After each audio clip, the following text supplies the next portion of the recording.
지루하고 따분하던 의심의 구간이 지나 확신의 구간에 다가서고 있습니다. 하지만 의심과 확신의 구간 사이에서 참여할지 남들이 모두 들어가는 확신의 구간에서 참여할지는 여러분의 선택입니다.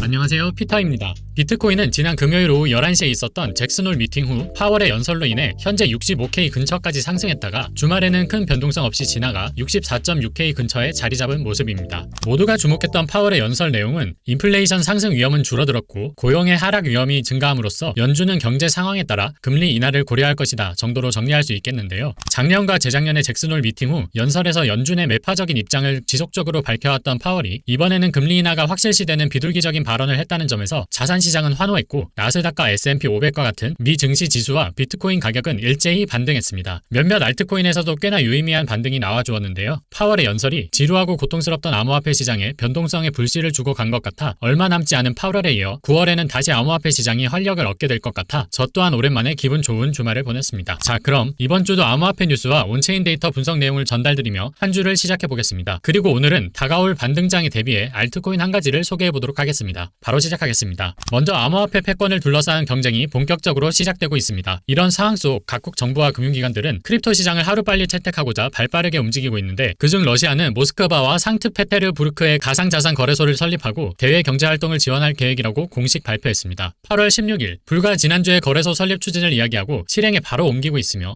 8월 초에 푸틴 러시아 대통령이 암호화폐 채굴 합법화 법안의 공식 서명과 가상자산 인프라를 개발하는 것에 집중하겠다고 이야기한 것이 사실이 되었습니다. 중국뿐 아니라 러시아도 미국을 견제하여 각 국가들은 암호화폐 주도권을 가져오기 위한 경쟁을 시작하게 된 것입니다. 다음으로 이스라엘이 레바논의 헤즈볼라에 선제 타격을 했다는 뉴스인데요. 헤즈볼라는 1983년 창설된 레바논의 이슬람 무장 세력이자 정당 조직으로 이란의 지원을 받고 있는 단체라고 합니다. 현재 중동과 러시아와 우크라이나에서 벌어지는 전쟁 이슈가 암호화폐와 미 증시에 미치는 영향은 현재까지는 미미하다고 볼 수 있는데 지정학적 관점에서 전황이 확대되거나 장기화될수록 점점 그 영향이 커질 수 있으니 전쟁 관련 이슈는 꾸준히 팔로우할 필요가 있다고 보여집니다. 이어서 저번 주 기준 비트코인 ETF가 6거래일 연속 순유입되었습니다. 특히 주목하셔야 할 것이 블랙록의 IBIT가 시장에 나온 비트코인을 꾸준히 매입했다는 것인데요. 아캄에 따르면 최근 제네시스 트레이딩, 점프 트레이딩, 그레이스케일, 독일, 마운트곡스의 비트코인 매도 물량을 모두 블랙록이 받았다는 것이 확인되었습니다. 세계 최대의 자산 운용사가 시장에 대량 매도 물량이 나올 때마다 모두 받아들이고 있다는 것은 당연하게도 시장의 미래를 긍정적으로 평가, 아니 확신하고 있다고 생각해도 될 것입니다. 전통적으로 강세장의 시작시기였던 4분기의 비트코인 향방이 벌써부터 기대가 되네요. 다음으로 주목해볼 만한 온체인 데이터 공유드리겠습니다. 먼저 비트코인이 64,000달러를 넘어서는 상승을 함에 따라 공포 탐욕 지수가 저번 주 공포 단계에서 탐욕 단계로 돌입했습니다. 아직은 중립에 가까운 탐욕 수치인 55를 기록한 모습인데요. 단기적으로는 상승 추세가 이어질 것으로 보고 있어 이번 주 공포 탐욕 지수는 추가로 상승할 것으로 보고 있습니다. 비트코인 가격은 탐욕 단계이지만 주요 알트코인은 아직 저번 주 가격에서 큰 변화가 없는 것들도 많으니 포모를 느끼시는 분들은 이 부분 제고해 주시고 현재 구간에서 충분히 관심 코인을 분석 후 매수에 들어가도 늦지 않다는 말씀 드리고 싶네요. 다음으로 비트코인이 강세 영역으로 들어섰다는 강력한 신호를 발견했는데요. 바로 보라색 선으로 표시된 MV/RV 비율과 노란색 선으로 표시된 365일 이동평균선이 골든 크로스에 임박했다는 사실입니다. 비트코인 MV/RV 비율은 비트코인의 시가총액을 실현 시가총액으로 나눈 값으로 현재 코인 가격이 고평가 혹은 저평가되었는지 나타내는 지표입니다. 과거 차트를 복귀해 볼 때 1 이하일 경우 저점, 3.7 이상일 경우 고점인 경우가 많은데 현재는 1.9를 기록하고 있습니다. 비트코인 MV/RV 지표는 지난 3월부터 꾸준히 조금씩 하락하고 있었는데요. 이렇게 장기간 가격 행보를 통해 MV/RV 비율을 낮추고 365일 이동평균선의 지지 또는 골든크로스가 나올 때 다시 장기간 상승 추세를 시작할 때가 많았으므로 매우 긍정적으로 해석할 수 있는 상황입니다. 이어서 제가 늘 중요하다고 강조드리는 단기홀더들의 실현 가격인 64.2K를 비트코인이 재돌파함에 따라 강세장이 지속될 것이라는 시그널이 포착되고 있습니다. 저번 주에 이어 이번 주도 복마감을 64.2K 위에서 한다면 6개월간 이어진 횡보장을 끝내고 다시 상승장을 시작하리라 기대해볼 수 있겠습니다. 다음으로 테더 도미넌스를 보게 되면 최근 시장에 풀린 대량의 유동성에 비해 쉽게 빠져주지 않고 있는 모습입니다. 역사적으로 알트코인 강세를 보이던 시기는 테더 도미넌스 사용량에 따라 큰 차이가 발생되었는데 현재 테더 도미넌스는 5.5% 구간으로 장기 200일선을 상회하고 있습니다. 과거부터 200일선 아래로 하회했어야만 알트코인 강세장이 시작되었다는 것을 감안해보면 지금은 금리 인하와 같은 중요한 발표와 다가오는 대선을 앞두고 시장은 숨고르기 하는 듯한 움직임인 모습입니다. 결정적인 파도는 아직 시작하지 않았고 기회는 우리에게 다가오고 있습니다. 이어서 비트파이넥스의 롱 포지션이 늘고 있는 것을 확인할 수 있는데 주황색 네모 박스를 보시면 과거 비트파이넥스 거래소에서 롱 포지션이 급증할 경우 상승으로 차례로의 추세 전환이 발생한 것을 확인할 수 있습니다. 이번에도 롱 포지션이 상승하며 일정 수치를 지켜줄 때 본격적인 상승 추세로의 전환이 일어날 것을 생각해 볼 수 있습니다. 다음은 유명 비트코인 분석가 플랜비의 차트를 보겠습니다. 플랜비의 분석에 따르면 하락장의 바닥에서 약 4배 정도 상승한 구간에 도달했을 때 피날레를 장식하는 가파른 상승이 나왔다고 하는데요. 작년 10월부터 시작한 1차 상승 후 마지막 상승이 얼마 남지 않은 것으로 보입니다. 개인적으로는 이번 상승이 그간 앞선 상승에 비해 훨씬 짧지만 강력하게 일어날 것으로 보고 있으며 이번 상승을 마지막으로 다시 크립토 윈터에 접어들 것으로 보고 있기 때문에 이번 상승에 엑시트를 한다는 전략을 늘 전제하고 있습니다. 다음으로 저스틴 선 팀으로 추정되는 주소에서 비트코인을 WBTC로 교환하여 출금한 정황이 포착되었습니다. 최근 트론 민코인 생태계를 통해 엄청난 수익을 벌어들이고 있는 저스틴 선이 비트코인을 스테이킹 시켰다는 것은 최소 단기적으로는 비트코인이 큰 하락을 하지 않을 것이라 예상해 볼 수 있는데요. 암호화폐 시장의 강세장이 시작되면 늘 등장하여 활발하게 시장 참여를 하는 저스틴 선의 그간 행보를 볼 때 그의 최근 바쁜 활동이 저는 매우 긍정적으로 느껴집니다. 아직 먹을 것이 한참 남았다는 것을 의미하는 것일 테니까요. 다음은 비트코인 청산맵을 보겠습니다. 저번 주 금요일 파월 연설 이후 65K 근처까지 상승해주면서 해당 구간에 있었던 숏 물량들을 깔끔하게 정리해준 모습이고요. 현재 하방으로는 63,500달러 부근에 롱 물량이 있는 것을 확인할 수 있습니다. 주말 사이 변동성으로 63,815달러로 마감했던 CME 가격이 오늘 64,500달러로 시작하면서 685달러의 갭이 생겼는데요. CME 갭을 채워주면서 63,500달러 부근에 포진해 있는 롱 물량을 청산시키고 올라갈 수도 있겠습니다. 다음으로 비트코인 평균 채굴 가격을 보시면 현재